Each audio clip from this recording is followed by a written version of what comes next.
배용준을 사랑해서 모든 걸 버리고 한국에 왔다. 이렇게 말하는 사람 누굴까요? 놀랍게도 일본 유명 배우 후지 미나입니다. 1988년 일본에서 태어나 어린 시절부터 배우와 모델로 활약한 그녀는 일본에서도 단아하고 청순한 외모로 차세대 국민 여동생이라 불리던 스타였죠. 그런데 2012년 한일 합작 드라마의 제왕에 출연한 것을 계기로 한국에서 활동을 시작하게 되면서 그녀 인생의 방향이 완전히 달라졌습니다. 한국어를 거의 못하던 시절 대사 한 줄을 외우기 위해 수십 번씩 연습하고 말이 통하지 않아 울기도 했다는 후지 미나. 하지만 한국 사람들의 따뜻한 정과 서툴지만 진심 어린 응원 속에서 점점 한국이라는 나라에 빠져들게 됩니다. 그리고 결정적으로 그녀를 한국에 정착하고 싶게 만든 건 바로 한국 사람들의 사랑을 표현하는 방식이었죠. 처음엔 무뚝뚝하고 감정 표현도 없어서 좀 어렵다고 생각했는데 알고 보면 정말 배려 깊고 다정한 사람들이더라고요. 그렇게 그녀는 예능 우리 결혼했어요에서 한국 배우 이용기와 가상 부부 생활을 하며 더 많은 한국인들에게 얼굴을 알리고 사랑을 받게 되죠. 이제는 시간만 나면 한국에 가고 싶어요. 기회가 된다면 한국에 살고 싶어요. 라고 말하는 진짜 한국 마니아가 되어버렸습니다. 그런데 여러분, 이렇게 한국을 사랑하게 된 일본 여성 후지 미나만 있을까요? 이보다 더 깊은 사랑으로 한국 남성과 평생을 함께하기로 결심한 일본 여성들도 많습니다. 오늘 소개할 사연은 그 중에서도 언어와 문화의 벽을 넘어 진심으로 이어진 한 커플의 눈물겨운 국제연애 이야기입니다. 정말 사랑하면 국적도 문제가 되지 않아요. 그렇게 시작된 두 사람의 인연은 여러분의 가슴에도 따뜻한 감동을 남길 것입니다. 본격적인 이야기를 시작하기 전 구독과 좋아요 1초만 부탁드려요. 안녕하세요. 저는 미야자키 유키라고 합니다. 28살에 일본 도쿄의 대형 광고회사에서 마케팅팀 과장으로 일하고 있었어요. 지금 생각해보면 정말 부끄러운 이야기지만 제가 한국에 대해 가지고 있던 편견에 대해서 먼저 말씀드려야 할 것 같아요. 저희 집안 분위기가 좀 특별했거든요. 할아버지께서 일제강점기 때 관련 일을 하셨던 분이셨는데 한국에 대해서는 정말 좋지 않게 생각하고 계셨어요. 그 영향으로 아버지도 어릴 때부터 저에게 한국에 대한 부정적인 이야기만 들려주셨죠. 아버지는 항상 말씀하셨어요. 한국은 일본을 따라 하기만 하는 나라라고, 한국 남자들은 거짓말쟁이에 폭력적이라고 하시면서요. 저도 그런 환경에서 자라다 보니 자연스럽게 한국에 대해 좋지 않은 감정을 가지게 되었던 것 같습니다. 한류 드라마나 K-팝 같은 것도 전혀 관심이 없었고 오히려 왜 일본 사람들이 그런 걸 좋아하는지 이해할 수 없었어요. 회사에서도 한국 관련 업무는 되도록 피하려고 했었죠. 한국 지사에선 메일도 다른 동료에게 넘기고 한국 출장 기회가 있어도 절대 안 간다고 했었거든요. 주변 사람들은 제가 단순히 해외 출장을 싫어하는 줄 알았지만 사실은 한국이라는 나라 자체에 대한 거부감이 컸던 거예요. 그런데 어느 날 갑자기 상사가 저를 부르더라고요. 무슨 일인가 했더니 한국 지사와의 대규모 공동 프로젝트가 시작되는데 그 책임자로 저를 지명했다는 거였어요. 그것도 3개월 동안 한국에 파견을 보낸다고 하시면서요. 저는 정말 충격이었습니다. 즉석에서 거절하고 싶었지만 상사 앞에서 그럴 수도 없고. 그래서 최대한 정중하게 다른 사람을 보내달라고 부탁드렸어요. 제가 한국어를 못한다는 핑계도 대고 다른 업무가 바쁘다는 이유도 됐죠. 하지만 상사의 답변은 단호했어요. 이 프로젝트는 저밖에 할 수 없다고, 지금까지 제가 맡았던 프로젝트들의 성과를 봤을 때 저를 보내는 게 회사에 가장 도움이 된다고 하시더라고요. 그리고 한국어는 현지에서 통역 지원을 받을 수 있다고 하시면서 이미 모든 게 결정된 사안이라고 말씀하셨어요. 저는 정말 절망적이었습니다. 집에 돌아가서 아버지에게 이 이야기를 했더니 아버지는 화를 내시면서 절대 가지 말라고 하셨어요. 차라리 회사를 그만두라고까지 하시더라고요. 하지만 지금까지 쌓아온 경력을 포기할 수도 없었고 무엇보다 회사에서의 신뢰를 잃고 싶지 않았어요. 결국 저는 한국행을 받아들일 수밖에 없었습니다. 출발 전 한 달 동안 정말 우울했어요. 매일 밤 인터넷으로 한국에 대한 부정적인 기사들만 찾아보면서 제 편견을 더 확고히 하려고 했던 것 같아요. 지금 생각해보면 정말 어리석었죠. 가방을 싸면서도 계속 생각했어요. 빨리 3개월이 지나서 일본으로 돌아오고 싶다고 한국 사람들과는 업무적인 관계만 유지하고 개인적으로는 절대 친해지지 않겠다고 다짐했거든요. 결국 저는 무거운 마음으로 인천공항행 비행기에 몸을 맡겼습니다. 창밖으로 보이는 구름들을 바라보면서도 여전히 불안한 마음뿐이었어요. 인천공항에 도착했을 때 정말 긴장됐어요. 비행기에서 내리는 순간부터 심장이 빠르게 뛰더라고요. 입국 심사를 받으면서도 계속 생각했죠. 곧 만날 한국 담당자가 어떤 사람일까? 아버지가 말했던 것처럼 무례하고 거친 사람이 아닐까 하면서요. 공항 출구에서 제 이름이 적힌 피켓을 들고 있는 사람을 찾고 있는데 갑자기 뒤에서 누군가 제 이름을 불렀어요. 돌아보니 정말 예상과는 완전히 다른 모습이었어요. 깔끔한 정장을 입고 단정한 외모에 무엇보다 완벽한 일본어 발음으로 자기소개를 하더라고요. 김민준이라고 하면서 처음 뵙겠다고 정중하게 인사를 하는 거예요. 저는 정말 당황스러웠습니다. 속으로 계속 생각했어요. 내가 예상했던 것과 완전히 다른데? 이 사람이 정말 한국 사람이 맞나? 하면서요. 민준 씨는 제 캐리어까지 들어주면서 차까지 안내해 주더라고요. 그 과정에서도 계속 저를 배려하는 모습을 보였어요. 차 안에서 민준 씨가 한국에 온 건 처음이냐고 물어보더라고요. 그래서 그렇다고 대답했는데 그때부터 한국 생활에 도움이 될 만한 것들을 하나하나 알려주기 시작했어요. 어떤 음식이 맛있는지, 지하철은 어떻게 타는지, 편의점에서 뭘 살 수 있는지까지 정말 세심하게 설명해 주더라고요. 호텔에 도착해서도 민준 씨의 배려는 계속됐어요. 체크인 절차를 도와주고 방까지 짐을 들고 올라와서 에어컨 사용법이나 와이파이 비밀번호까지 알려주더라고요. 그리고 혹시 불편한 게 있으면 언제든 연락하라고 하면서 명함을 주었어요. 하지만 저는 여전히 경계심을 늦출 수가 없었어요. 아무리 친절해도 이건 그냥 업무상 예의일 뿐이라고 생각했거든요. 혹시 뒤에서는 일본 사람에 대해 나쁘게 말하는 건 아닐까, 겉으로만 친절한 척하는 건 아닐까 하는 생각들이 계속 들었어요. 다음 날 회사에 처음 출근했을 때가 가장 놀라웠어요. 민준 씨가 저를 회사 곳곳을 안내해주면서 동료들에게 소개시켜 주더라고요. 그런데 모든 직원들이 정말 친절하게 인사를 해주는 거예요. 제가 일본어로만 대화할 수 있다는 걸 알고도 불편해하지 않고 오히려 일본어를 조금이라도 할 줄 아는 사람들이 나서서 대화를 시도해 주더라고요. 첫 번째 미팅에서 정말 깜짝 놀랐어요. 제가 일본어로 프레젠테이션을 준비해 갔는데 민준 씨가 그걸 완벽하게 이해하고 있는 거예요. 그뿐만 아니라 제가 설명하는 내용을 한국어로 정확하게 통역해서 다른 팀원들에게 전달해 주더라고요. 그 모습을 보면서 속으로 생각했어요. 이 사람 정말 똑똑하네. 일본어를 이렇게 잘할 줄이야. 점심시간에 민준 씨가 회사 근처 일본 음식점으로 데려가 주었어요. 저보다 한국 음식에 익숙하지 않을 거라고 배려해 준 거였죠. 그런데 식당 사장님과 민준 씨가 대화하는 걸 보니 저를 위해 미리 연락해서 일본인 입맛에 맞게 조리해달라고 부탁까지 해놨더라고요. 그날 저녁 호텔로 돌아가면서 계속 생각했어요. 아버지가 말했던 한국 사람들의 모습과는 정말 다르다고요. 하지만 동시에 또 다른 생각도 들었어요. 혹시 이 사람만 특별한 건 아닐까? 다른 한국 사람들은 아직 잘 몰라보니까 섣불리 판단하면 안 되는 거 아닐까 하면서요. 첫날 밤 침대에 누워서 천장을 바라보며 많은 생각이 들었습니다. 적어도 민준 씨는 제가 생각했던 한국인과는 완전히 다른 사람이었어요. 한국에 온 지 한 달 정도 지났을 때였어요. 업무에는 어느 정도 적응이 됐지만 여전히 한국 생활이 어색했죠. 그날도 회사 일을 마치고 숙소로 돌아가는 길이었는데 지하철역에서 길을 완전히 잃어버린 거예요.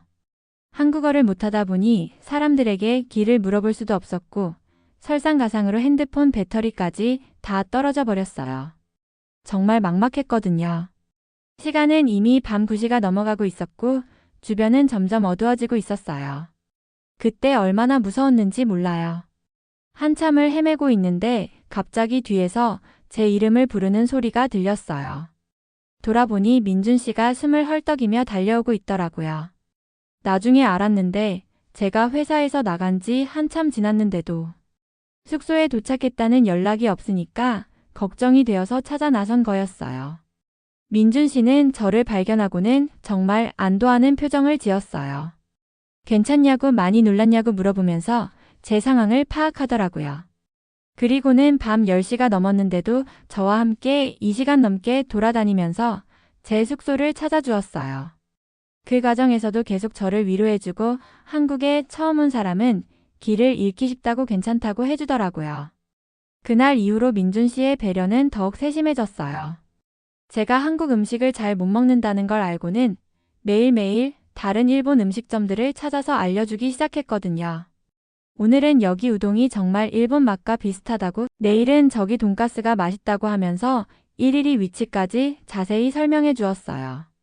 심지어 점심시간에는 직접 저를 데리고 가서 메뉴를 주문하는 것까지 도와주더라고요.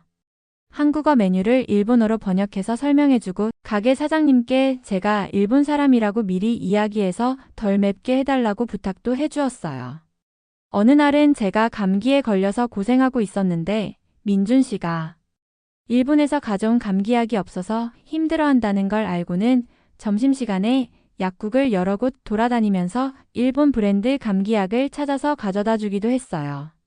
하지만 저는 아직도 완전히 마음을 열지는 못했어요.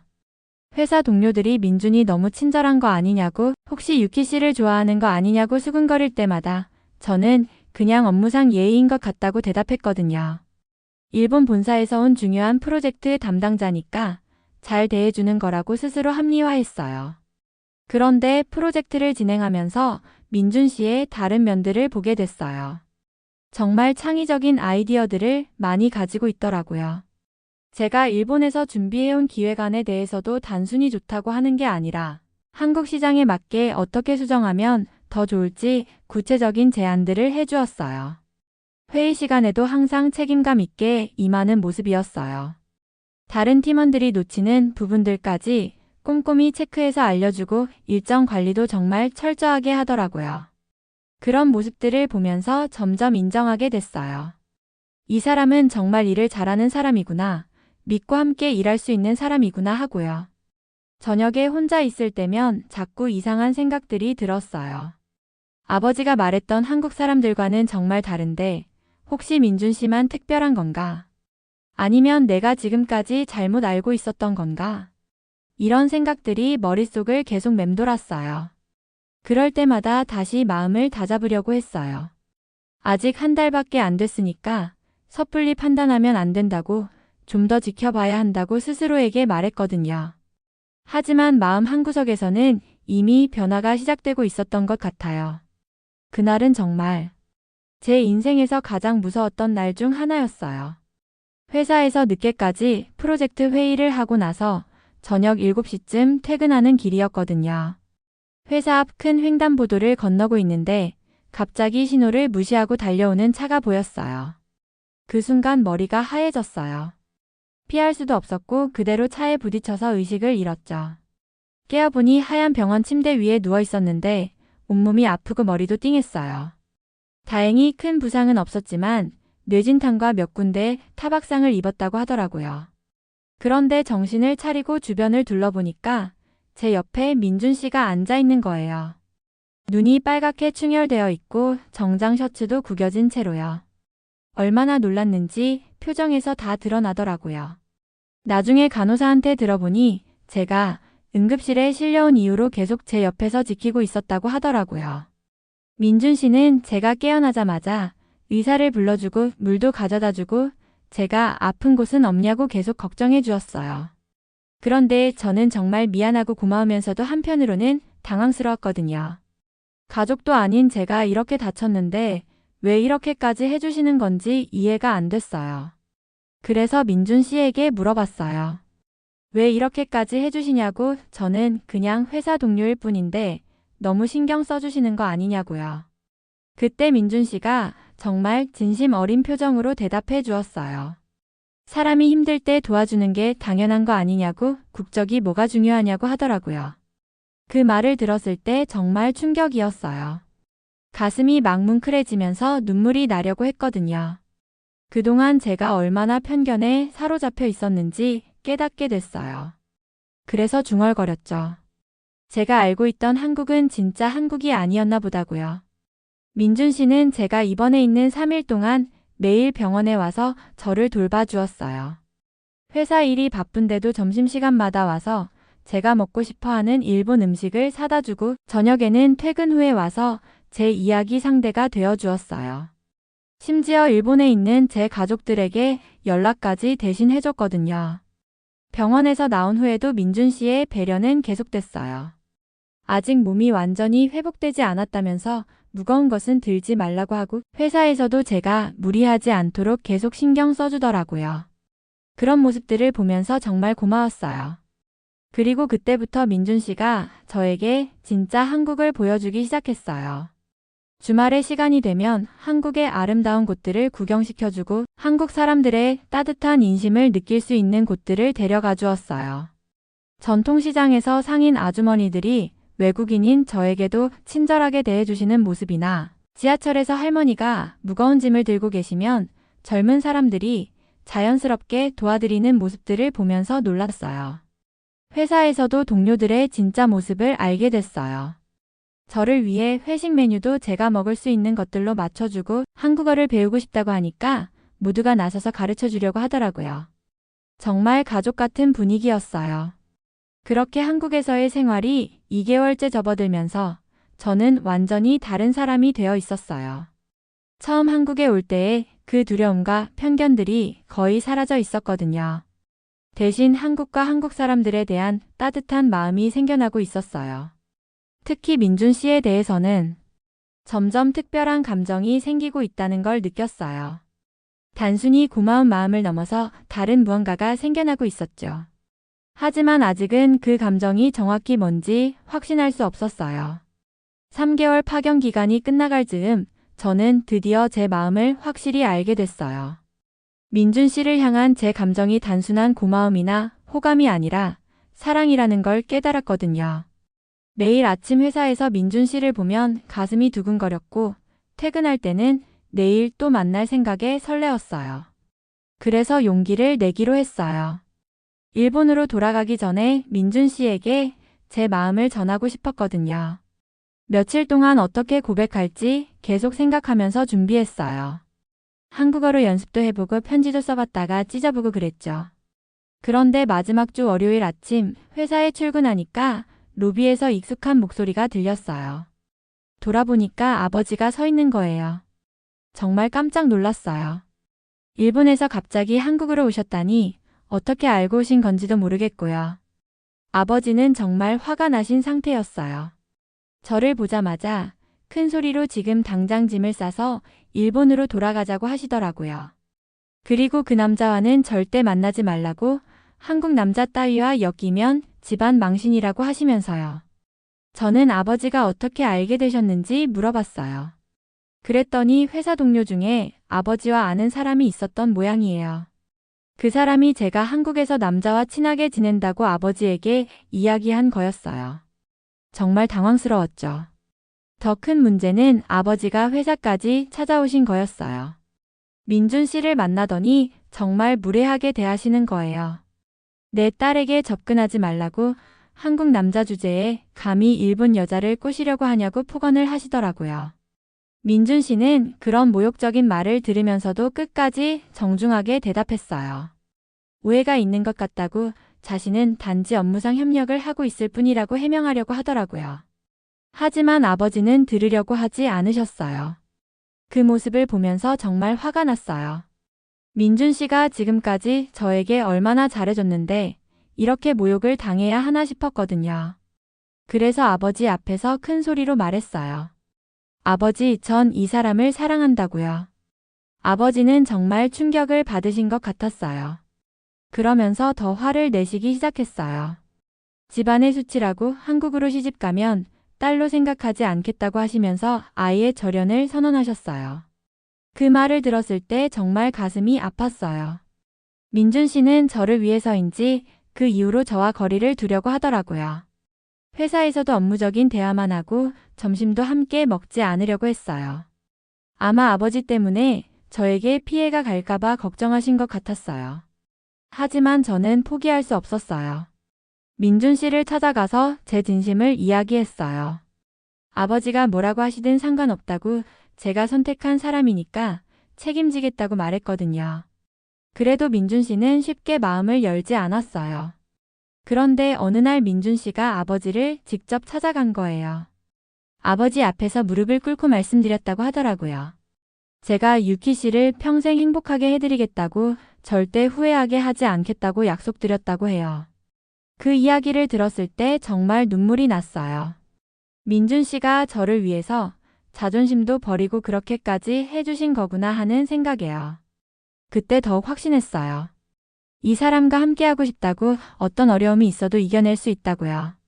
아버지는 여전히 화를 내고 계셨지만 더 이상 저를 말리지는 않으셨어요. 아마 민준 씨의 진심을 조금은 느끼신 것 같았어요. 하지만 인정하지는 않으신다고 앞으로 연락하지 말라고 하시면서 일본으로 돌아가셨어요. 그로부터 1년이 지났어요. 저는 한국지사로 정식 전근을 신청해서 받아들여졌고, 민준 씨와는 당당하게 공개 연애를 하고 있었어요. 처음에는 한국 생활이 걱정됐지만 이제는 한국어도 유창하게 하고 김치도 잘 먹을 정도로 완전히 적응했거든요. 회사 동료들도 저희 연애를 정말 축복해 주었어요. 처음에는 국제 커플이라고 신기해했지만 이제는 그냥 자연스러운 일상이 된 것 같았어요. 민준 씨와 함께 있을 때의 제 모습을 보면서 모두들 정말 잘 어울린다고 말해주더라고요. 어느 날 저녁 민준 씨가 갑자기 특별한 레스토랑으로 저를 데려갔어요. 뭔가 분위기가 평소와 다르더라고요. 촛불이 켜진 테이블에 앉아서 식사를 하는데 민준 씨가 계속 긴장하는 모습이 보였어요. 식사가 끝날 무렵 민준 씨가 갑자기 자리에서 일어나더니 제 앞에 무릎을 꿇는 거예요. 그리고는 완벽한 일본어로 말했어요. 유키 씨, 저와 결혼해 주세요 라고요. 그 순간 정말 가슴이 터질 것 같았어요. 물론 제 대답은 당연히 네였죠. 주변 사람들도 모두 박수를 쳐주면서 축하해 주더라고요. 그날 밤 정말 행복했어요. 꿈 같았거든요. 한국에 처음 왔을 때는 상상도 못했던 일이 벌어진 거니까요. 결혼 준비를 하면서 정말 바빴어요. 한일 양국의 전통을 모두 담은 결혼식을 하고 싶었거든요. 민준 씨도 일본 전통 결혼식에 대해 열심히 공부해 주었고, 저도 한국 전통 혼례에 대해 배웠어요. 어머니는 한국으로 와서 결혼식 준비를 도와주셨어요. 민준 씨를 만나보시고는 정말 좋은 사람이라고, 딸을 잘 부탁한다고 하시더라고요. 하지만 아버지는 여전히 연락도 받지 않으시고 결혼식에도 오지 않겠다고 하셨어요. 결혼식 당일 아버지가 안 계신 게 정말 아쉬웠지만 그래도 행복했어요. 두 나라의 전통이 어우러진 아름다운 결혼식이었거든요. 민준 씨 가족들도 저를 정말 따뜻하게 맞아주셨고, 일본에서 온 친구들과 어머니도 한국 문화를 신기해하면서 즐거워하셨어요. 결혼 후에는 정말 행복한 신혼생활을 보냈어요. 민준 씨는 변함없이 저를 배려해주고 사랑해주었고, 저도 한국 며느리로서 시부모님께 잘하려고 노력했어요. 다행히 시부모님들도 저를 정말 예뻐해 주셨거든요. 그런데 결혼 1년 후 제가 임신을 하게 된 거예요. 정말 기뻤죠. 민준 씨도 아이 아빠가 된다는 소식에 정말 좋아했어요. 어머니께도 전화로 알려드렸는데 어머니가 정말 기뻐하시면서 손자를 보러 꼭 오시겠다고 하셨어요. 그런데 며칠 후에 정말 놀라운 일이 일어났어요. 갑자기 할아버지와 아버지가 한국으로 오신 거예요. 어머니가 손자 소식을 전해드렸더니 할아버지께서 직접 보고 싶다고 하시면서 아버지를 설득하셨던 거예요. 공항에서 아버지와 할아버지를 뵀을 때 정말 떨렸어요. 1년 넘게 연락도 안 하고 지냈는데 갑자기 만나게 된 거니까요. 민준 씨는 완벽한 일본어로 정중하게 인사를 드렸어요. 그리고 한국의 효도 문화에 따라 어르신들을 정말 극진히 모셨거든요. 며칠 동안 함께 지내면서 아버지의 표정이 조금씩 변하는 게 보였어요. 민준 씨가 저를 얼마나 소중히 여기는지, 그리고 장인어른을 얼마나 공경하는지 직접 보신 거죠. 아침마다 일찍 일어나서 어르신들 식사 준비를 하고 불편한 것은 없는지 계속 챙기는 모습을 보시면서요. 마지막 날 공항에서 아버지가 저에게 말씀하셨어요. 딸아, 아빠가 잘못 생각했다고 정말 좋은 사람을 만났다고 하시면서요. 그리고 민준 씨와 악수를 하시면서 딸을 잘 부탁한다고 말씀해 주셨어요. 그 순간 정말 눈물이 났어요. 오랫동안 기다렸던 아버지의 인정을 받게 된 거니까요. 민준 씨도 정말 기뻐했어요. 마침내 진짜 가족이 된 것 같다고 하면서요. 지금 저희는 정말 행복하게 살고 있어요. 곧 태어날 아이도 기다리고 있고 양쪽 가족들의 사랑도 받고 있어요. 돌이켜보면 편견이라는 게 정말 무서운 것 같아요. 하지만 진짜 사랑 앞에서는 그 어떤 편견도 무너질 수 있다는 것을 깨달았어요.